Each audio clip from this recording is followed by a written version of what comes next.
거 맞습니까? 아스피린 만드는 나오죠. 세계에서 제일 많이 팔리는 약이 아스피린인데 피가 이제 잘 끈적끈적할 때, 좀 또 두통이 있을 때 그 버드나무에서 채취한 그 성분을 이제 아스피린에 들어가 있는데 그걸 먹으면 이제 머리가 맑아지면서 그래서 지난번에 보니까 조그만 이제 알맹이 이렇게 먹는 그런 것도 있더라고요. 구람틀을 줄여가지고 어쨌든 교육 가운데 또 찬양을 드리면서 주님의 그 따스한 그 손길, 언제나 우리와 함께 하시는 그 은혜의 손길, 선한 목자 되신 그분의 손길이 생각나서 마음까지 감동이 있었습니다. 이렇게 감사하고요. 오늘 말씀은 요한일서 2장 말씀을 함께 보겠습니다.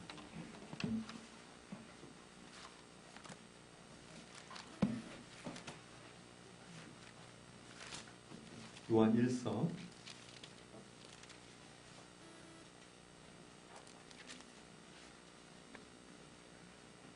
388장이죠. 1절, 2절까지 읽겠습니다. 같이 읽죠.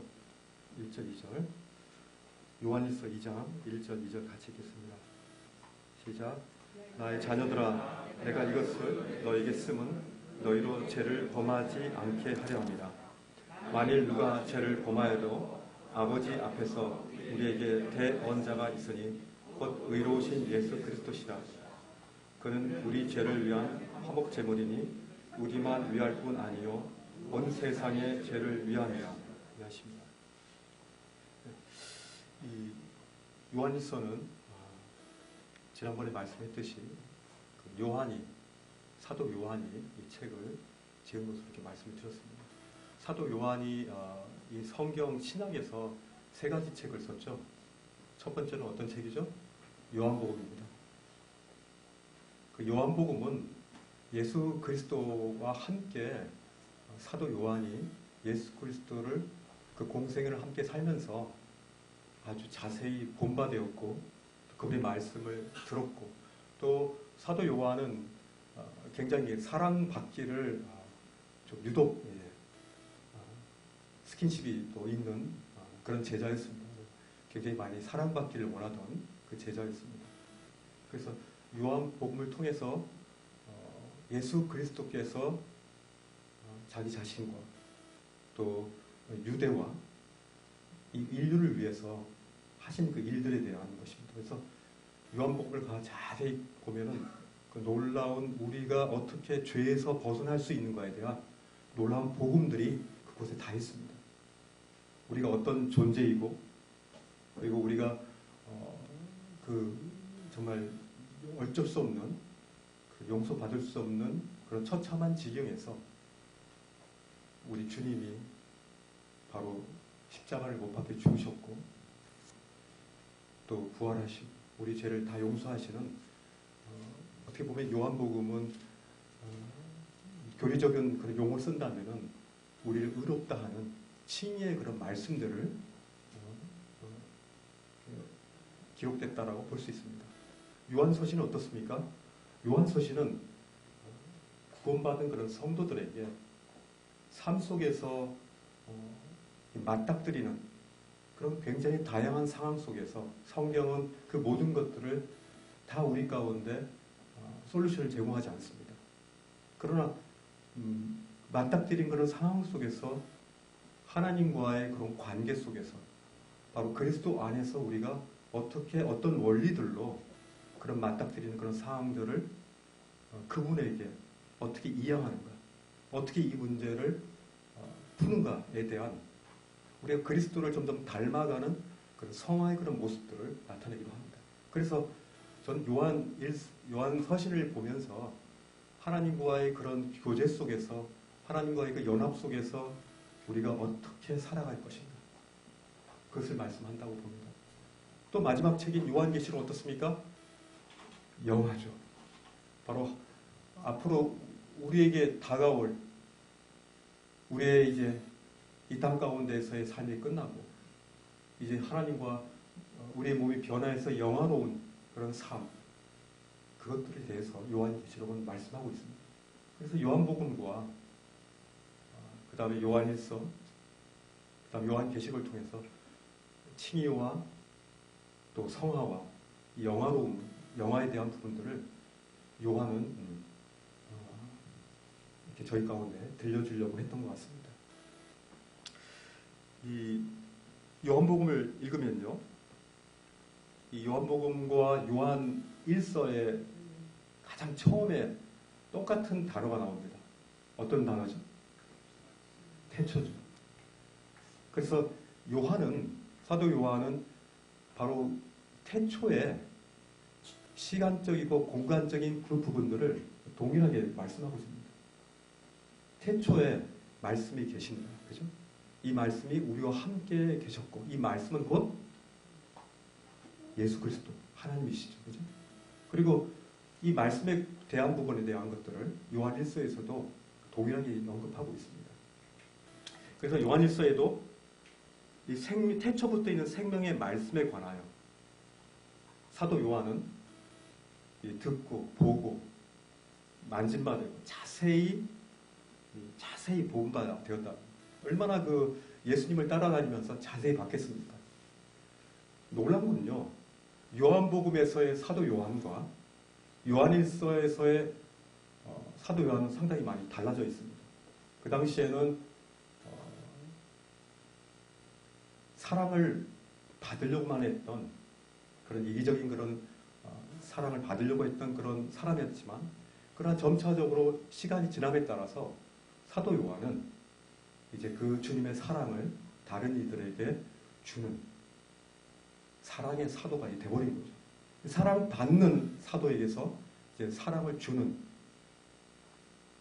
이렇게 변화하는, 주님 안에서 주님의 형상을 따라감으로 말미암아 요한복음에 나와 있듯이 예수님의 그 제자들의 발을 씻기는, 그래서 오히려 더 나은 자가, 더 권위 있는 자가, 더 위에 있는 자가 그 제자들의 발을 씻기는 그런 성김의 사람들을 그가 보고, 그 당시에는 깨닫지 못했지만은 시간이 지남에 따라서 점점 주님의 그 마음이, 주님의 통치가, 주님의 나라가 그 가운데서 더 밀도 있게, 더 야무지게 자신의 삶 속에서 주님의 형상이 굳어짐을 말미암아 그의 삶이 이제는 다른 이들에게 사랑을 주는 것이 이제 굉장히 자연스러워지는 그런 모습을 보게 되는 것입니다. 그래서 요한은요,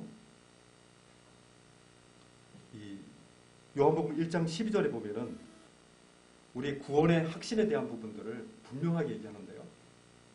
요한복음 1장 12절을 같이 한번 암송해 볼까요? 시작. 영접하는 자, 곧 그 이름을 믿는 자들에게는 하나님의 자녀가 되는 권세를 주셨어요. 그래요. 바로 예수 그리스도 그 자신을 영접하는 자에게는 어떤 권세가 있다고요? 이곳에 아직 하나님의 자녀가 되는 권세를, 저한 자녀의 권세를 아직 가지지 못한 분이 있으십니까? 엄청난 권세이십니다. 이 권세는 이 세상의 것들과 바꿀 수 없습니다. 그래서 구약에서도요, 주님의 궁전에서 문지기로 하루 있는 것이 그냥 이 세상에서 영화를 누리며 천년을 누리는 것보다 더 낫다라고 하는 것입니다. 우리는요, 이 시간의 가치에 대한 부분들을 굉장히 따져야 됩니다. 긴 시간이 가치 있다라고 할 수가 없고요, 짧은 시간일지라도 그 시간은 굉장히 가치 있는 시간을 만들 수 있는 것입니다. 100m 달리기 하는 사람들에게는 10초 내로 들어오는 그것이 가치가 있는 거고요. 그죠? 그래서 이 길지 않은 이 시간 가운데 하나님과의, 하나님을 만나는 이것은 놀라운 이 땅 가운데 우리가 있어야 될 가장 큰 이유이기도 합니다. 그래서요, 요한복음을 통해서 우리가 구원받는 그 과정이 이루어지는데요.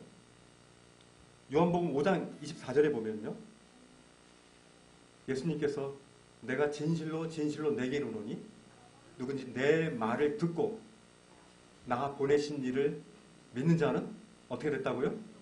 영생을 얻었고라고 했습니다. 이미 영생을 얻었다는 거예요. 영생은 뭡니까? 바로 주 예수 그리스도께서 영생이시죠. 그분이 우리 마음 가운데 둔다는 것은 우리가 영생을 누리는 것을 의미하고요. 만약에 예수 그리스도께서 그 마음 가운데 계시지 아니하면 우리의 인생에, 우리 마음에 하나님의 나라가 시작되지 않은 거죠. 영생이 시작되지 않은 거죠. 그래서 영접했을 때 우리 가운데 영생이 시작된 것입니다. 우린 이미 영생의 스타트를 출발하고 뜨는 것입니다. 땅 하고 출발했던 사람들이 바로 저희들인 것입니다. 그죠? 이렇게 달려와서 사도 요한도 이제 나이가 어떻게 됐습니까? 이 요한 서신서가 기록된 것이 약 AD 85년에서 95년이라고 합니다. 요한이 예수님과 나이가 그렇게 차이가 많지는 않겠죠. 많이 차이 나도 10년 뭐 그 정도 차이 날 텐데 어쨌든 이 노년의 이 사도 요한은 우리들 가운데 바로 가장 그 무엇보다도 이 예수 그리스도와의 이 교제, 예수 그리스도와의 이 친밀함, 이것이 가장 중요하다. 그래서 예수 그리스도의 그 사랑으로 많이 우리가 다른 이들을 사랑할 수가 있고 예수 그리스도로 많이 우리가 이 왜곡되고 잘못되어진 이 세상의 흐름, 교리, 그리고 나의 욕심, 이런 모든 것들을 이길 수 있는 힘이라는 것들을 보여주고 있는 것이죠. 그래서요, 요한일서는 지난번에도 말씀드렸듯이 결론은 그거예요. 5장 19절에 말씀하신 것처럼 이 세상은요, 우리는 하나님께 속하였고 이 세상은 악한 자 안에 속하였다는 거예요. 그래서 굉장히 간단합니다. 이 세상은 악한 자 안에 속하였어요. 우리는 예수 그리스도를 만나지 않았을 때 악한 자 안에 속했죠. 그리고 죄의 종이었죠. 어둠 속에 있었죠. 이제는 어떻습니까? 이제는 하나님으로 말미암아 예수 그리스도께서 우리를 허우적거리는 우리를 죄 가운데서 그나마 벗어나려고 이 죄를 어찌할꼬 하고 자신의 죄에 대해서 해결하고 싶어하는 이런 마음들이 생겼죠. 그때 이젠 더 이상 우리 행위로 우리가 구원받지 못한다는 사실들을 우리는 알고요. 우리는 도저히 우리 스스로가 어떻게 할 수 없습니다. 하나님 우리를 구원하소서. 그래서 우리 주님께서 우리를 건져주신 거죠. 그것을 바로 구원입니다. 요한복음에 그 말씀이 아주 잘 나와 있습니다. 그리고 나서 건진받은 우리가 이젠 요한 서신서에 나온 것처럼 하나님과의 그 긴밀하고 그 깊은 교제를 통해서 우리에게 맞닥뜨리는 이런 상황들을 어떻게 살아야 될 것인가를 우리 가운데 던져준 거죠. 그래서 골로새 3장에 보면 뭡니까? 우리가 이제는 이 땅의 것을 생각하지 말아요. 그리고 이제 우리는 하늘의 것을 찾으라는 거예요. 땅의 것을 찾지 마요.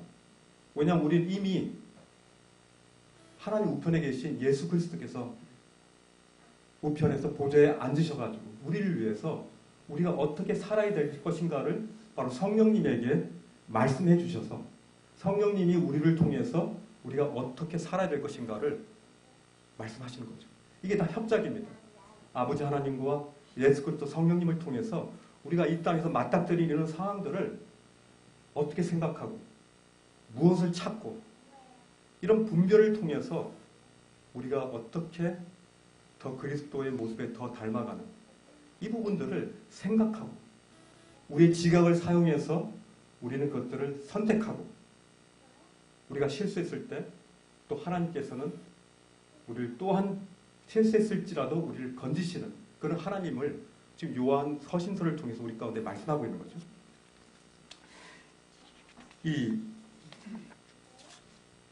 여러분들은 그리스도 안에서 가장 담대했을 때가 언제입니까? 가장 담대하셨을 때. 저는 우리 가운데 이제 굉장히 담대하신 분을 압니다. 그래서 전철에서도 또 길거리에서도 이렇게 복음을 전하시는 그런 자매님들도 계시고요.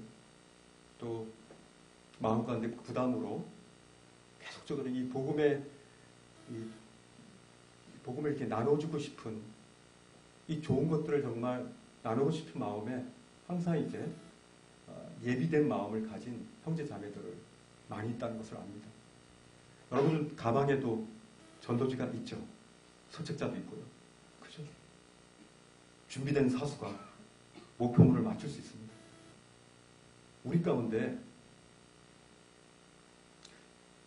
하나님의 자녀임을 망각하게 하는, 우리가 누구인가를 잊어버리게 하는, 그리고 우리가 그렇게 중요하지 않은 그런 가치를 지닌 순간의 어떤 쾌락과 즐거움을 유발하는 것에 우리의 마음을 쉽게 빼앗기게 하는 이런 전략이 사단의 굉장히 유효한 전략이라는 것들을 우리는 아시지 않습니까? 지금은요, 손가락으로 클릭 몇 번 하면은 예전에 굉장히 저지르기 힘들었던 죄악의 그런 수렁텅이로 지금은 클릭 몇 번이면 들어갈 수 있다는 거예요. 지금 세상은요, 이런 성적이고 쾌락적이고 그리고 자기 자신을 어떻게 하면 좀 더 즐기고 누릴 것인가에 대해서 고민하는 것으로 가득 차 있습니다. 다 비즈니스입니다. 그것들에 대해서 우리가 준비치 않고 그 마음을 준비하지 않으면 우리가 주님을 앞서가시는 주님을 이제 놓치면요, 우리 금방 물들어 버립니다. 물든다는 게 뭡니까? 침례할 때 우리가 침례를 뭡니까? 침례는 염색하다는 뜻이잖아요.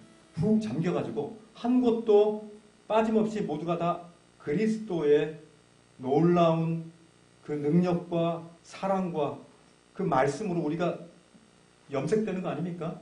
그런데 염색돼서 나와가지고 다시금 그렇게 중요하지 않은 것에 헤헤거리며 참을 수 없는 그런 가벼움 가운데 우리를 던져버리는 것은 이 땅에 사는 인생 가운데 나중에 후회함이 있을 겁니다. 아니, 그날 저녁에만 깨달아도 괜찮을 겁니다. 아니, 이번 일주일에 한 번씩 와서도, 일요일날 와서도 우리 가운데 하나님 말씀이 노출되어서 우리 가운데 내가 잘못했구나, 하나님 앞에 내가 부끄럽구나, 이것들을 안다면은, 그래서 우리가 그 자리에서 일어나서 바로 설 수만 있다. 사도 바울처럼 표대를 향하여 우리 부르심의 상을 위하여 이제는 달려갈 준비를 한다면 우린 그러기 때문에 모여야 되고 함께 기도해야 되고 서로 격려해야 되고 몸된 교회가 바로 그것들을 해야 되지 않겠습니까? 지금 우리는 사도 요한이 쓴 요한 1서에 가장 현실적인 그런 부분들을 다루고 있는 서신서들을 보고 있는 겁니다. 현재적이고요.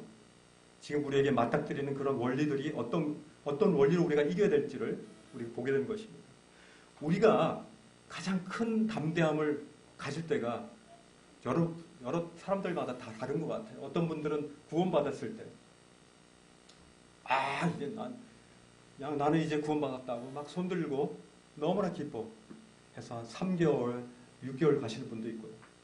또 어떤 분들은 이 그리스도의 그 부활에 대한 부분들을 처음엔 몰랐는데 예수님이 부활하시구나, 살아계시는 하나님이구나, 내 가운데 죽은 그 하나님을, 내 죄만 용서된 것이 아니라 살아계신 하나님이 내 가운데 살아있구나라는 것을 알고 기뻐하시는 분도 있고요. 그리고 하나님과 나와의 이 연합의 원리, 그걸 통해서 내 안에 그리스도 안에 내가 있다는 이 놀라운 사실을 통해서 우리의 열매가 그리스도 안에 있을 때만 맺어질 수가 있고 가치 있는 인생의 열매를 맺을 수가 있고, 그렇지 않으면 모든 것들이 다 헛수고라는 것들을 알고 그때라도 이제 돌아와서 지금 그리스도 안에서의 그리스도와의 연합을 알고 그렇게 신실하게 살아가시는 분들도 있고, 그걸 알고 제2의 구원이라고 이렇게 생각하시고 기뻐하시는 분도 있어요. 저 자신도 그렇습니다.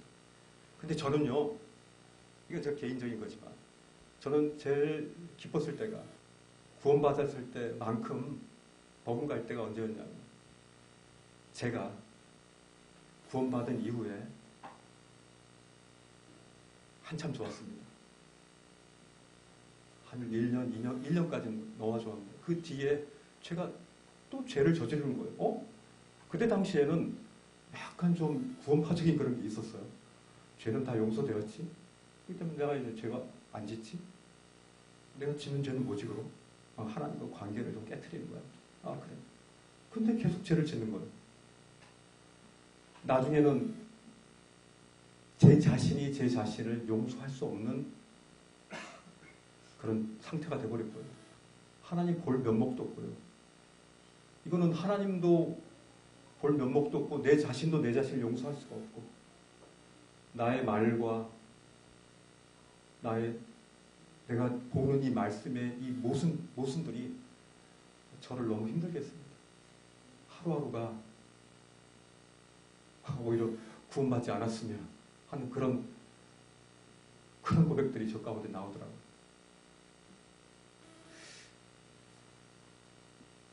근데 그때 벗어났을 때가 제가 제일 기뻤습니다. 나의 죄를 용서하셨을 뿐만 아니라 나를 그 정죄에서 벗어나게 하신 그 주님이 참 고맙더라고요. 그때 저는 참 굉장히 놀랐습니다. 그래서 저는 제 2의 그런 큰 담대함을 회복할 수 있었고요. 이 1절, 2절을 한번 보시면요. 같이 한번 읽어보겠습니다. 나의 자녀들아, 이것을 너에게 쓰면 너희로 죄를 범하지 않게 하려 함이라. 만일 누가 죄를 범하여도 아버지 앞에서 우리에게 대언자가 있으니 곧 의로우신 예수 그리스도라.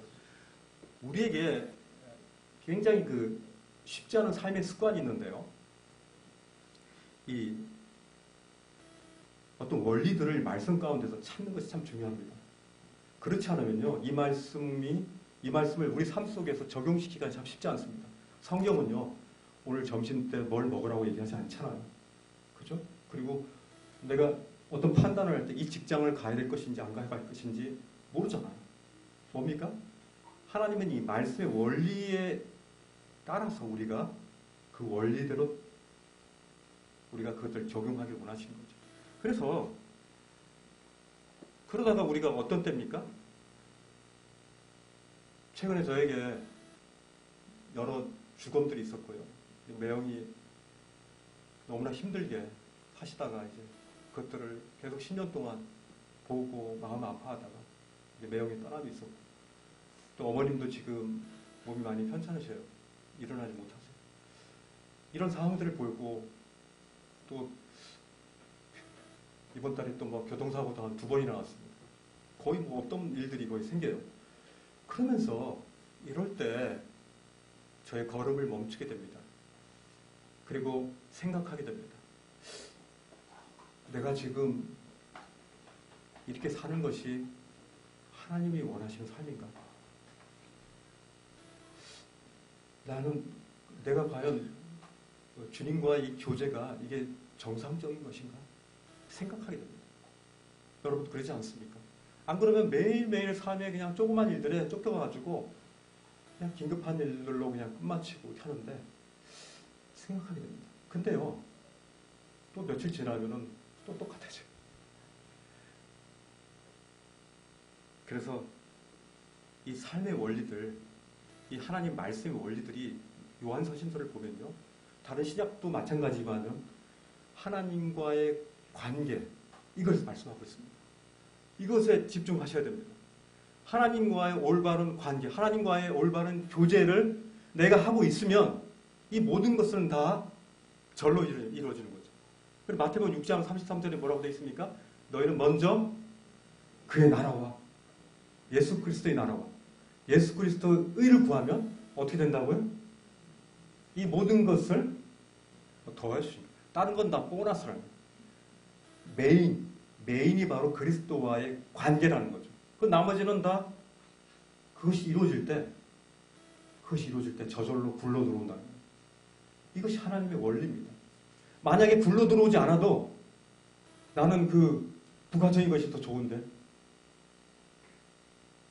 그래서 그것이 안 굴러와도 하나님 편에서 우리를 생각하실 때 그것이 안 굴러 들어오는 것이, 이 모든 것을 나에게 주지 않은 것이 하나님의 그 뜻인 거예요. 그것이 들어오면 내가 교만하거나 내가 혹시나 낭패를 당하거나 나의 잘못된 길로 갈까봐 하나님께서 이 모든 것을 주지 않으실 수도 있어요.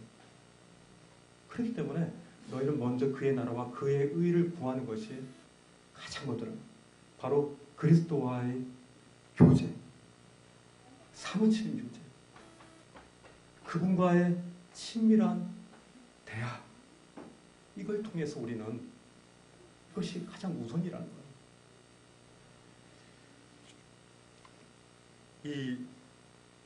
그래서 우리의 믿음의 선진들은 이 보이는 것으로 믿지 않았어요. 지난번에 형제님이 그랬죠. 보이지 아니하는 자를 보는 것 같이. 히브리서 11장에 나오죠. 보이지 아니하는 자를 보이는 것 같이. 이 믿음이 바로 우리 삶 속에서 하나님과의 친밀한 교제를 할 수 있는 연결점이라는 겁니다. 이것이 되게 중요해요. 여기서 보면요, 나의 자녀라고 이렇게 말씀했습니다. 참 특이하죠. 이 교회 가운데 이 서신서를 받은 교회가 원어에 보면은 나의 어린 자녀들 이렇게 되어 있습니다. 어린 자녀들뿐만 아니라 나이 드신 분들도 있을 텐데 이 사도 요한은 그들에게 보여지는 그에게 있어서야 그들은 어린 자녀였던 것입니다. 그들이 사도 요한의 그런 양육을 받았던 것 같아요. 그리고 사도 요한의 그런 관점에서 그들은 정말 아직 어린 자녀로 보였던 것 같습니다. 사도 요한은요, 이 나이가 이제 80 정도 이제 됐겠죠, 8, 90 정도.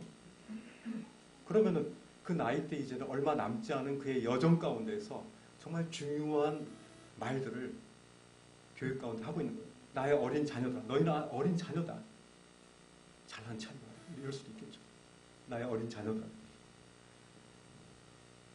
인생 항원이 깃든 이 요한에게, 이 초대교회 성도들에게 중요한 말씀을 하고 있는 겁니다. 1장에서요, 계속적으로 하나님과의 사귐을 말씀하고 있죠. 어떤 사귐을 말씀하고 있습니까? 빛 가운데에서 사귐을 말씀하고 있습니다. 그렇죠? 빛 가운데에서.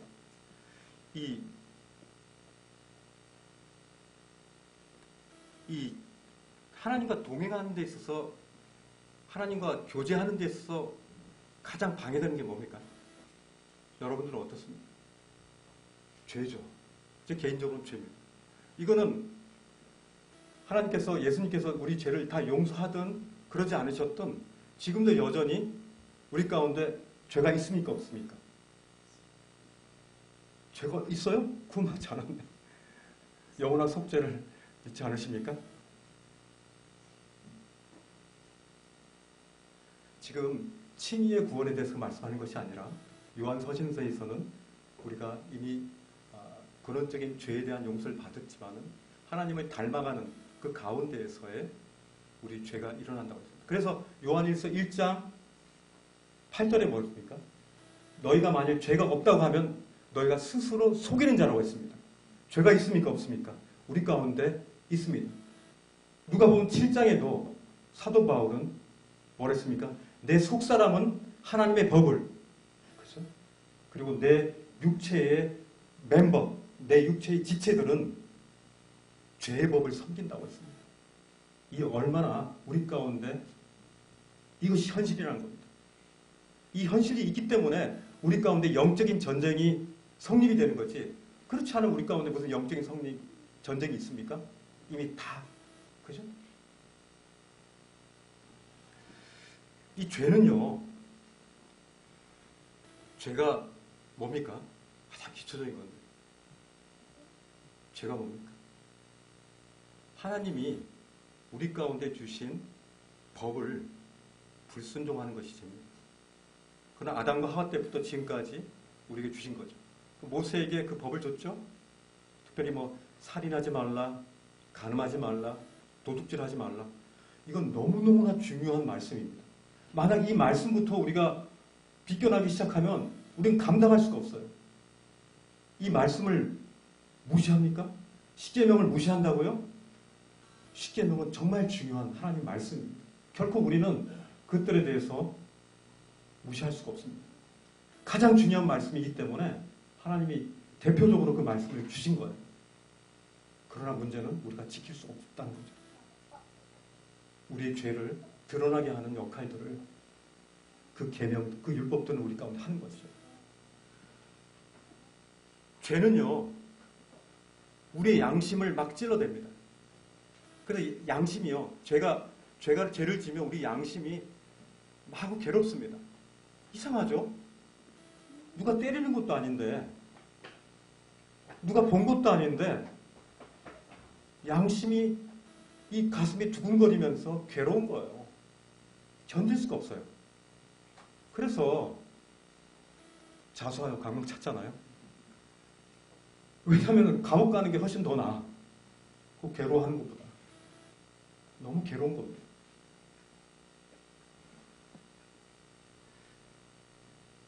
이 죄에 대해서 좀 더 얘기하면은 하나님의 진리의 말씀에 우리가 길을 기르지 않고 하나님이 의도한 그 길을 가지 않는 것이 바로 죄입니다. 그러니까 넓은 길로 가는 거 예수님께서는 분명히 좁은 길로 가라 그러시죠. 좁은 길은 뭡니까? 진리의 길이라고 했습니다. 진리의 길은 뭡니까? 바로 예수 그리스도의 생명의 길입니다. 예수 그리스도와 함께 교제하고 동행하는 그 길이 바로 진리의 길인 거죠. 그런데 넓은 길은 어떻습니까? 예수님, 잠깐만 여기 계십시오. 잠깐만 계십시오. 이 연약한 지체가 있지 않습니까? 잠깐 제가 실수를 범할 테니까 잠깐만 계셔. 우리가 이런 짓을 얼마나 많이 행해왔습니까? 예수님은요, 하나님은 우리를 너무 잘 아세요. 예수님이 아주 잘 아시죠. 왜냐하면 이 땅 가운데서 그분은 실제로 고통과 눈물과 슬픔과 시기, 질투하는 그런 모습들을 다 인간의 몸으로 체육을 하셨어요. 그래서 우리를 가장 동정하실 수 있는, 하나님 우편에서 우리를 동정하실 수 있는 그런 분인 거예요. 근데요, 우리는 하나님의 빛 가운데 있지 않고요, 가끔 튑니다. 그래서 마치 개가 자신에게 내놓은 것을, 자신의 입으로 내놓은 것을 다시 그것을 먹고, 돼지가 깨끗하게 씻겨놨는데 어때요? 다시 진흙탕 속으로 들어가요. 저는요, 이 개와 돼지에 대해서 과연 구원받은 사람이냐 구원받지 않은 사람이냐 이런 걸 얘기하고 지금 그 얘기를 하려고 한 게 아닙니다. 우리의 성도의 삶이 그런 모습으로 드러날 때도 있다는 겁니다. 사도 바울은 그의 도시락에 그의 오물을 담고 가지 않았습니다. 그는 자신의 학식과 자신의 명예를 오물처럼 버렸다고 했습니다. 그것을 도시락에 갖고 다니지 않았다는 거예요. 우리는 혹시 갖고 다니지 않습니까? 나의 체면, 내가 지금까지 했던 업적, 나의 돈, 내가 그래도 왕년에 뭐 했는데 사도 바울만큼 그렇게 하셨어요? 다 똥으로 버렸다는 거예요. 근데 왜 도시락을 그걸 넣고 다니시고 가끔 막 자랑하십니까?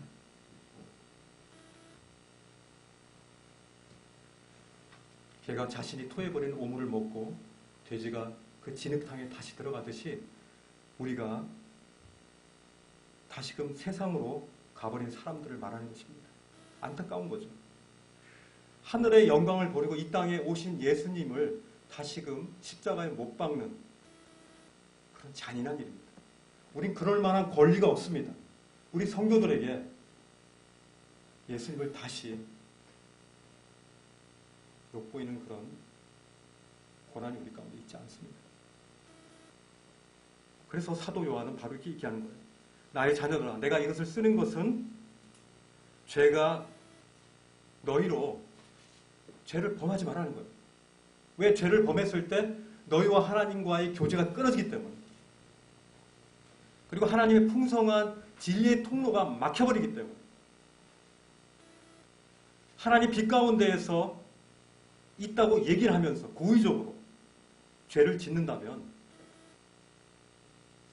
하나님과의 교제가 망가지는 그런 결과를 초래한다는 겁니다. 우리가 우리의 고백과 불일치하는 삶을 살면 어떻게 될까요? 우리의 고백과 불일치하는 삶을 살면은 우리는 교회 나오기 힘들어요. 그래서 이 예배를 드릴 때 빛 가운데 우리가 주님의 빛을 봅니다. 우리 가운데 정죄가 있어요. 그래서 하나님의 말씀을, 하나님과의 교제가 있는 분들은 더 하나님의 말씀을 추구합니다. 목말을 합니다. 배고파합니다. 더 보고 싶어합니다. 그런데요, 진흙탕의 흙, 또 그런 세상의 오물들을 먹고 있는 그런 분들은 오히려 더 멀어지는 거예요. 예배당에 안 오려고 합니다. 예배를 할 수만 있거든 덜 드리려고 해요. 왜? 빛에 노출되기 때문에. 자신의 부끄러움이 자신의 양심을 더 치기 때문에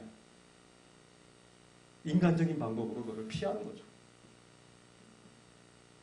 나의 자녀들아, 내가 이 말씀을 너에게 쓰는 것은 너희로 범죄치 않게 하려 합니다.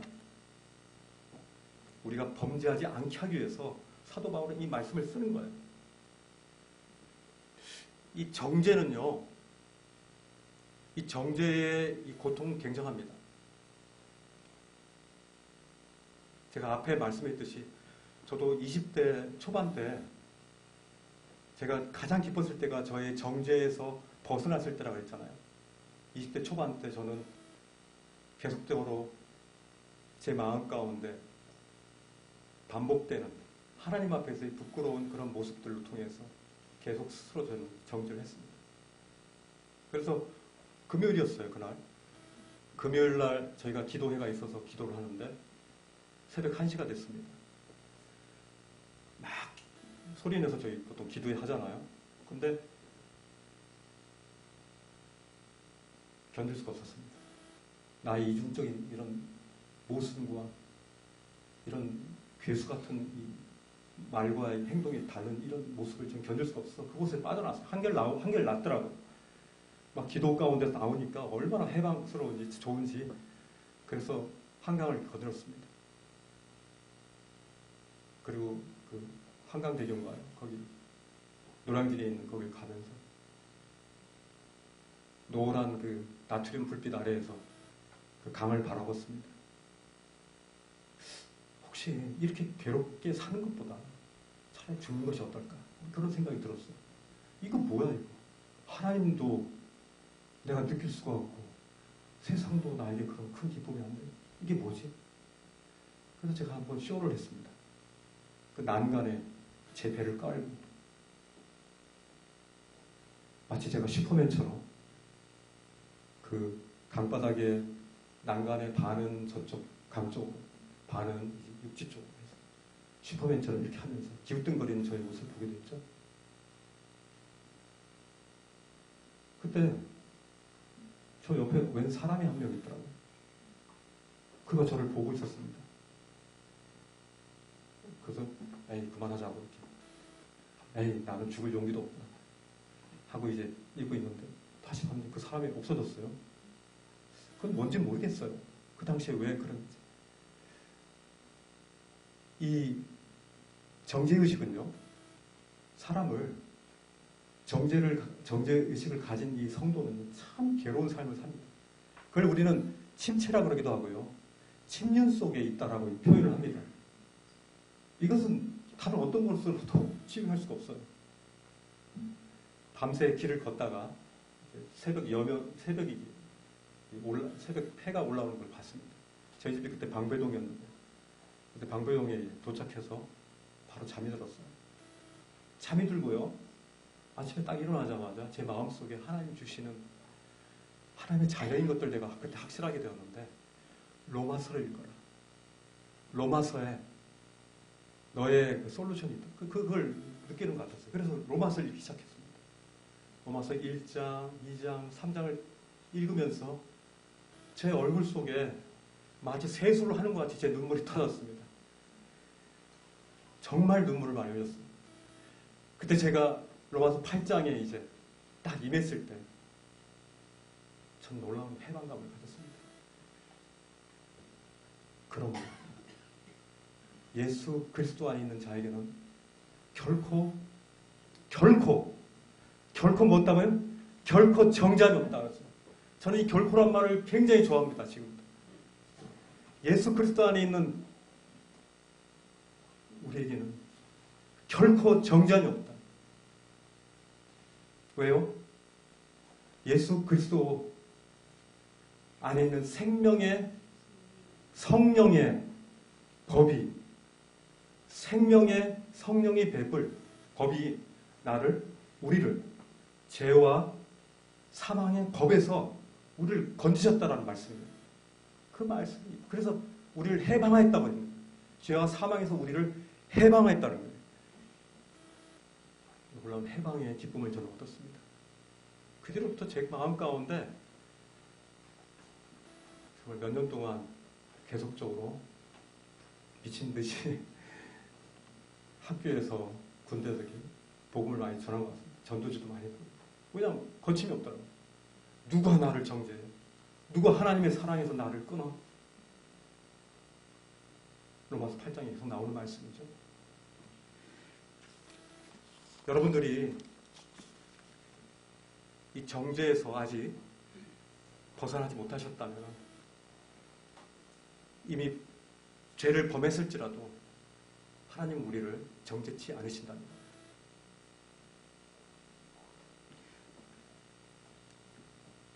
이 최대한 죄를 범하지 말아야 됩니다. 근데 죄를 범하지 않으려면은 그리스도와의 교제가 계속 지속돼야 된다는 거죠. 그게 비밀이죠. 우리가 죄를 범하지 않으려고만 한다면은 우리는 죄를 범하게 될 것입니다. 그리스도와의 교제를 계속하면은 주님의 안위함과 주님의 보호하심을 우리가 받을 수 있다는 거죠. 하나님과 교제를 정상적으로 하면 우리는 죄를 범할 수 없습니다. 그러나 이 세상의 유혹에 넘어갈 수 있어요. 심지어 알면서도 죄를 지을 수 있는 연약한 존재인 것들을 우리는 시인하지 않을 수 없습니다. 그래서 우리는 포기하고 절망할 때가 많습니다. 우리는 이때 외쳐야 돼요. 더 이상 악한 마귀가 우리를 좌절과 절망의 구렁텅이로 빠뜨릴 수 없다는 사실들을 우리는 선포해야 됩니다. 그래서 더 이상 사단 마귀의 정죄의 전략에 우리가 말려들어서는 안 되는 것입니다. 나의 이런 비참함을 변호해 주시고 도와주시는 바로 대언자 되신 예수 그리스도를 우리는 바라봐야 됩니다.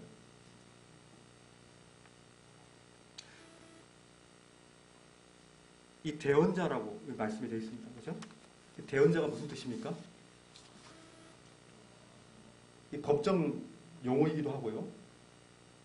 이제 성령님을 표현할 때도 돕는 자란 그런 뜻도 있고요. 그리고 법정에서 자기 자신이 아닌 다른 사람을 옹호해주고 대변해주고 그가 죄에서 그 정죄받지 않도록 그가 재판에 들어가지 않도록 교도소에 들어가지 않도록 그를 옹호하는 그런 사람입니다. 누가요? 예수님. 예수님께서 바로 우리의 대언자가 되신다는 거예요. 그죠? 이 세상에는요, 이 두 부류의 사람들이 있습니다. 하나는 하나님께 속한 자가 있고요. 아니면 세상에 속한 자가 있습니다.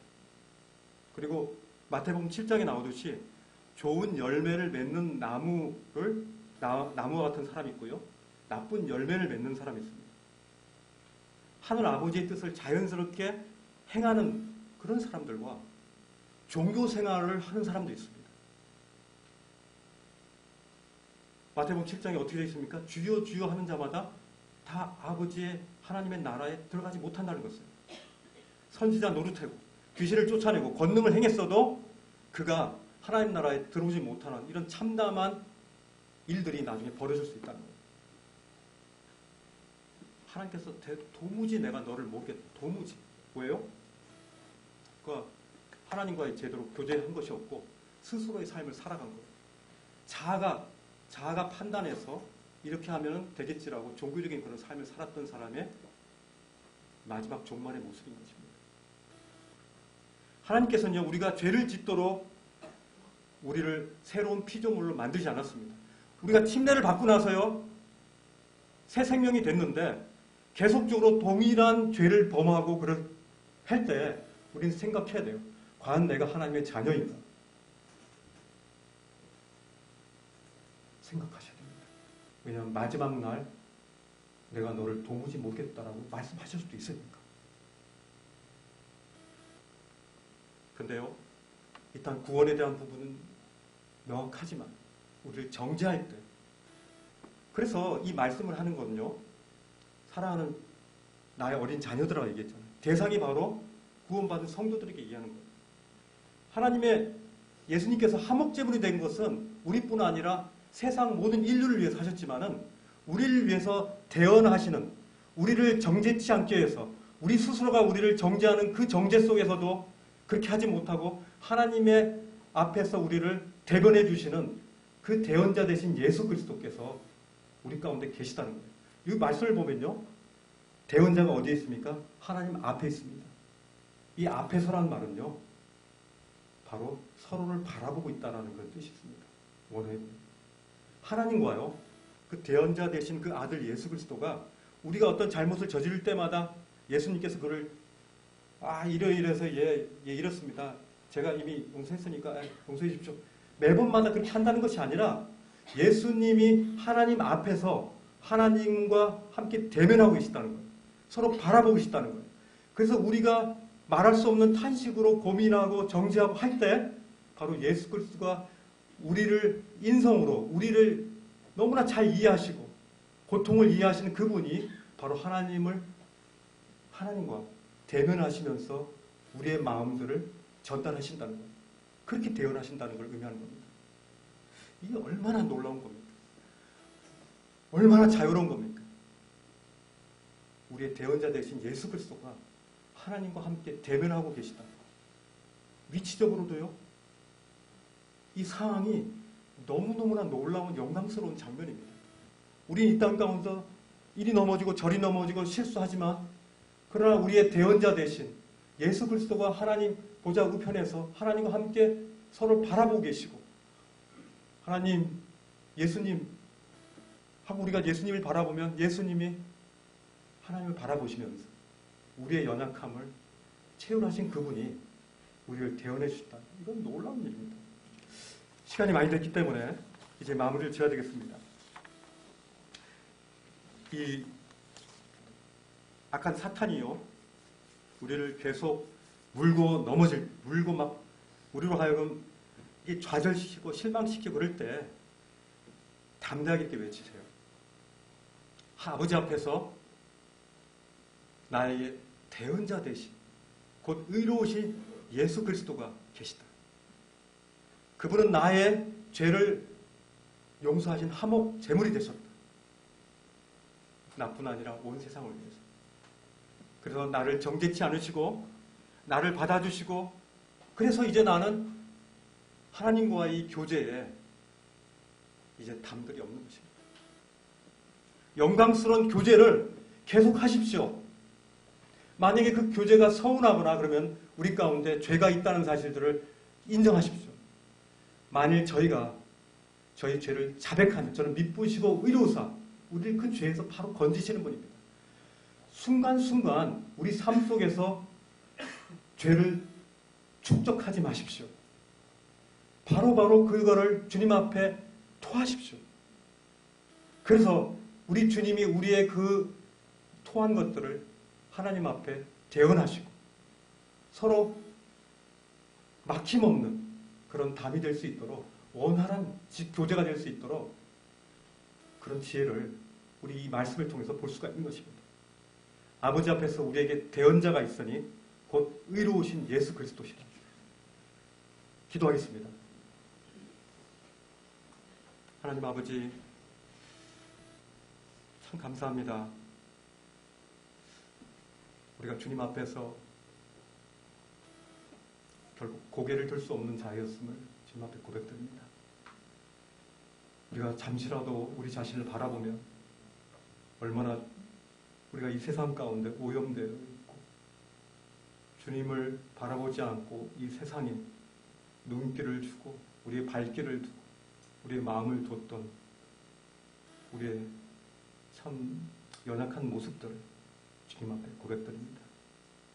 그러나 우리 주님이 우리의 참 대속 제물이 되셔서 대제사장이신 하나님께서 우리의 제물이 되셨다는 사실들을 위해서 감사드립니다. 그 제물로 인하여 우리가 하나님과 다시금 화목하게 하신 주님을 찬양합니다.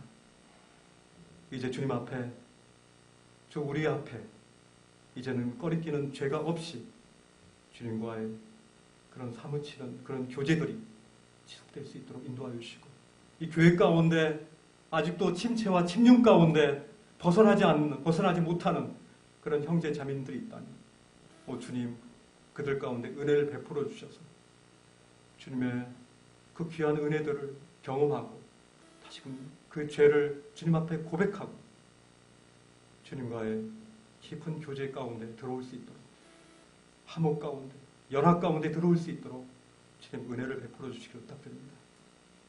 예수님 이름으로 기도했습니다.